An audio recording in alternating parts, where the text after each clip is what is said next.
Senator Rana ثناء اللہ صاحب، جی ہاں وفاقی وزیر رانا ثناء اللہ صاحب، مسلم لیگ نون کے اہم ترین رہنما، وہ کہہ رہے ہیں، وہ کہتے ہیں صدر نے اس خواہش کا اظہار کیا تھا۔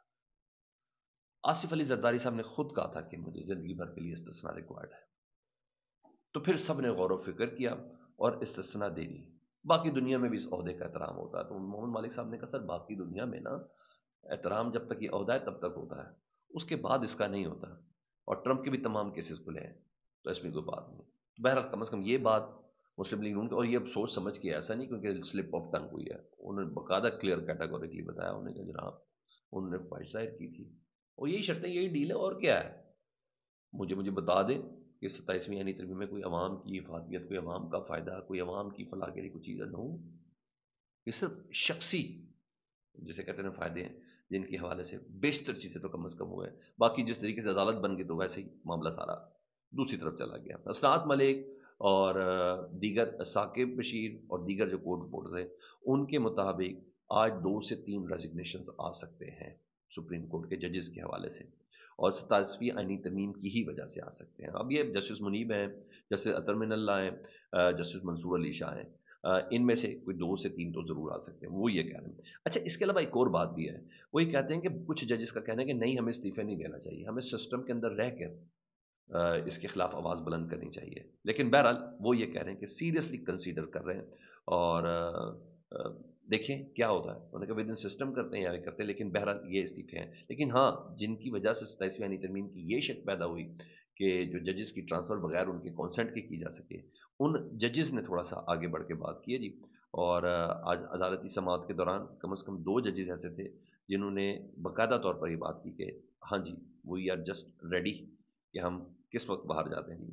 اس میں سے سب سے پہلے تو جناب ایک جسٹس محسن اختر کیانی صاحب تھے، اور انہوں نے اس بات کا اعادہ کیا، وکیل کی جانب سے نہ جو کیس تھا تو دسمبر کی تاریخ مانگی وکیل صاحب نے، انہوں نے کہا سر دسمبر کے پہلے ہفتے تو پھر کوئی اور جج صاحب بیٹھ کر سن لیں گے، محسن اختر کیانی صاحب نے کہا۔ وکیل نے کہا سر ایسا نہ کہیں، ہمیں تکلیف ہوتی ہے، انہوں نے کہا کوئی مسئلہ نہیں، ہم اس سے خوش ہیں۔ تو محسن اسلام آباد ہائی کورٹ کے جج جن کو اب چیف جسٹس ہونا تھا جسٹس ڈوگر صاحب 26ویں یعنی ترمیم کے نتیجے میں نہ آتے، آرٹیکل 200 استعمال نہ ہوا ہوتا اس طریقے سے جس میں 16 نمبر کے جج کو سینئر ترین کر کے اسلام آباد ہائی کورٹ بھیجا گیا، تو جج مکمل طور پر ذہنی طور پر راضی بیٹھے ہوئے جی کہ ہماری ٹرانسفر جسٹس محسن اختر کیانی صاحب کہہ رہے ہیں، انہوں نے کہا لمبی لمبی تاریخیں نہ مانگے۔ ایک اور کیس تھا جی، اس میں 3 ہفتے کا وقت مانگا نا سمن رفت امتیاز صاحبہ سے، جسٹس اسلام آباد ہائی کورٹ کی، انہوں نے کہا ہم 3 ہفتے کی بجائے جسٹس صاحبہ کہتی ہے 10 دن بعد کا کیس مقرر کرتے ہیں، وکیل کا نہیں سر میڈم کو زیادہ وقت دے دیں، تو جس پہ سمن رفت امتیاز نے کہا پھر دعا مانگے ٹرانسفر آرڈر آ جائے، یعنی ان سب کو پتا ہے کہ ہماری یا تو ٹرانسفر ہو جانی ہے یا کچھ ججز کے متعلق میں نے کہا ریزگنیشن کے حوالے سے وہ تمام کام ہوئے ہیں۔ ادھر ایک مشورہ دیا ہے فیصل وارڈر صاحب نے، سینٹ کے اجلاس میں تھے ووٹ دینے سے، اور 27ویں یعنی ترمیم کی 6 شقوں کے اوپر، وہ کہتے ہیں میں عمران خان صاحب کا خیر خواہ ہوں، اور سہیل آفریدی وزیر اعظم اور صدر سے جا کے ملیں اور عمران خان کے لیے راہ ہموار کریں۔ انہوں نے اپنے تئیں یہ ایک عدد مشورہ دیا ہے کہ جناب آپ جا کے ملیں گے تو کوئی نہ کوئی راہ ہموار ہوگی۔ اب بات ہوئی 27ویں یعنی ترمیم کی آج تمام چیزوں کے اوپر جی، جس سے متعلق کم از کم منیب فاروق صاحب نے آج بتایا، انہوں نے کہا یہ اب منیب فاروق صاحب ویل انفارمڈ ہیں اور ڈیفینیٹلی کچھ تجزیے چل بھی جاتے ہیں، وہ کہتے ہیں نواز شریف اس سسٹم کے گارنٹر ہیں، یہ ذہن میں رکھیں، ان کو آپ ارریلیونٹ نہ سمجھیں، لیکن سسٹم کے گارنٹر ہیں، ملک چلانے والا سسٹم آگے بڑھانے کے لیے انہیں بہت کچھ قربان کرنا پڑا ہے۔ نواز شریف اس وقت نظام کے بادشاہ ہیں، اور جدھر موو کرنے چاہیں اور جو بھی موو ہے اس کو اون کر رہے ہیں، اور مرکز اپنے بھائی اور پنجاب میں اپنی بیٹی کو مکمل طاقت بھی فراہم کر رہے ہیں، جس کو کوئی تکلیف ہے تو تکلیف ہوتی رہے۔ کل نواز شریف صاحب 27ویں یعنی ترمیم میں اسمبلی کے اندر پیش ہو کے بتا رہے کہ میں ایک ایک موو میں ان کے ساتھ ہوں، تو وہ یہ کہہ رہے ہیں کہ اس سسٹم کے گارنٹر ہیں نواز شریف صاحب، گارنٹر تو ہوں گے نا سر، نہیں آئیں گے تو کیا کریں گے؟ یاسمین راشد والا تو معاملہ تو اپنی جگہ پر کھڑا ہوئی ہے نا، تو نواز شریف صاحب کس طریقے سے شکست دے کے آئے تھے؟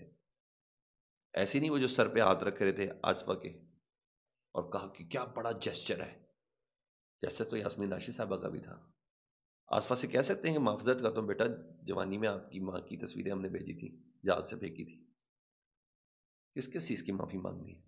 لیکن بہرحال کیا تو دونوں نے ماشاءاللہ اپنے اپنے وقت میں بڑا کچھ کمال ہے، لیکن یہاں یہ چیز ہے۔ آج قومی اسمبلی کے اجلاس میں ایک خطاب بڑا مزیدار تھا، عمیر ریاضی صاحب کا تھا. اس کے کچھ جملے تھے، میں نے کہا میں کاپی پیسٹ کر لوں. وہ کہتے ہیں اگر آپ آرٹیکل 243 اور 248 یعنی صدر مملکت کا استثناء اور آرمی چیف کا استثناء، کہتے ہیں ان دونوں کو جوڑ کر پڑھیں، آپ کیا کر رہے ہیں؟ آپ یونیفارم میں صدر کا انتخاب کا راستہ کھول رہے ہیں. میں نے کہا پھر 5 سال بعد حکومت کوئی بھی ان کو عہدہ دینا چاہے، سمجھ آ رہی ہے آپ کو؟ ہاں جی. میں نے کہا آپ صدر کا راستہ کھول رہے ہیں یونیفارم میں، ہم ذمہ دار نہیں ہیں اور نہ ہی اس کے ذمہ دار ہوں گے، یہ راستہ آپ خود کھول رہے ہیں اور جمہوریت میں یہ راستہ دکھا رہے ہیں. انہوں نے اپنے ہاتھ کاٹ لیے. دیکھیں نفریں ہوتی ہیں، شاید ہم نے آپ کو اتنا زج کیا ہو، مگر زج کرنے کا مقصد یہ نہیں کہ آپ خود کش حملہ اس ایوان کے اوپر کر دیں. اور سر اس کی فکر ہی کسی کو نہیں ہے. اس کی فکر اس لیے کسی کو نہیں ہے کہ آج وہ دونوں افراد پھر آ گئے. ایک نے تو اسمبلی کے سینٹ کے فلور پر استعفیٰ دیا تھا نا، یہ ابڑو صاحب نے. آج اسپیکر صاحب کہتے ہیں کوئی استعفیٰ صبح منظور نہیں ہے، ٹینشن ہی نہیں لینی، کوئی چکر ہی نہیں ہے.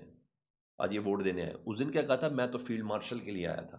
تو آج تو سپریم کورٹ کے چیف جسٹس کے لیے شکے تھی جس پہ کھڑا ہونا تھا. تو سمجھ آ گئی یہ بڑی رنگ باز لوگ ہیں اور جس طریقے سے کرنا ہے وہ کر لیں.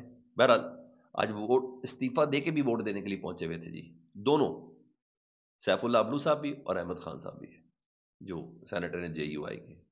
دونوں نے نکال دیا. تو اسپیکر صاحب کہتے ہیں، سینٹ کے چیئرمین کہتے ہیں ایکچولی دونوں پارٹیوں کے سربراہوں نے بھی تک کاروائی مکمل نہیں کی تھی، اس لیے اسمبلی کے فلور پہ سب کے سامنے ایک بندے نے استعفیٰ دیا. لیکن ہاں یہ ہوتا ہے اور 27ویں ترمیم کی شکیں کامیاب ہو گئی. تبھی تو فیصل واڈا صاحب انٹری پہ کہہ رہے تھے، انہوں نے کہا کیسے ہو سکتا ہے، یہ دونوں ووٹ دیں گے ہماری مرضی سے دیں گے، جب چاہے استعفیٰ منظور کریں، یہ ہماری مرضی. یہ فیصل واڈا صاحب کہہ رہے ہیں. ہماری سے مراد کیا ہے؟ وہ انہوں نے کہا ہماری مرضی ہے جب چاہیں گے، بلکہ اگلی ترمیم میں تو ایک ووٹ اضافی کر کے دکھائیں گے. واہ، یہ دعوے سر، یہ دعوے سر.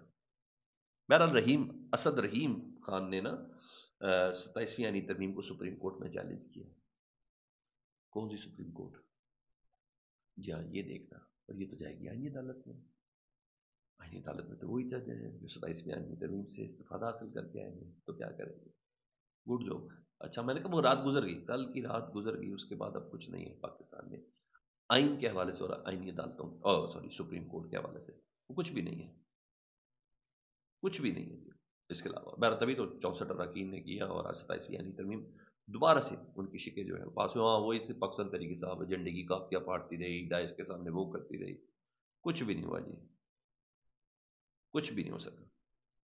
بہرحال یہاں یہ چیز تھی. لیکن اب میں ان 2 اراکین کے حوالے سے، ان 2 اراکین کا متعلق یہ ہے ان کا تعلق PTM کے ساتھ ہے. اور انہوں نے اب دیکھیں اختلافات ہر چیز اپنی جگہ پر، انہوں نے کچھ بدتمیزی بھی کی تھی. اور صبح اس حوالے سے کلیریفیکیشن بھی آئی تھی KP کی حکومت کی طرف سے. ایک تو 3 بندوں کا ان کا اجازت نامہ تھا، یہ 4 بندے لے کے آئے تو سیٹ ارینجمنٹ پہ یہ غصے انہوں نے کہا میں نہیں بٹھایا، یہ وہاں سے اٹھ کے چلے گئے. دوسرا قومی ترانے کے اوپر یہ تو کھڑے نہیں ہوئے تھے. یہ تو ایک اپنی جگہ پر اس پر سٹار ہے. تو اخون زدہ حسین احمد یوسف زئی جو ترجمان ہے اپوزیشن اتحاد کے، تحریک تحفظ آئین پاکستان کے، وہ کہتے ہیں کل پشاور میں صوبائی حکومت کی طرف سے بلائے گئے جرگے کے PTM کے نمائندہ وفد میں شامل نور اللہ ترین اور حنیف پشتین تاحال لاپتہ ہیں. اس حوالے سے رات گئی میری خود وزیر اعلیٰ سے بات ہوئی ہے. ہماری کوشش یہی تھی کہ صوبائی حکومت کا کردار اس معاملے میں واضح ہو اور اس کو جلد منظر عام پر لایا جائے. یہ بات تو طے ہے کہ صوبائی حکومت کے اندر کسی بھی ادارے نے ان کو نہیں ہٹایا. پھر بھی ہم یہی امید ہے کہ ان کی بازیابی کے لیے صوبائی حکومت پوری کوشش کریں گے.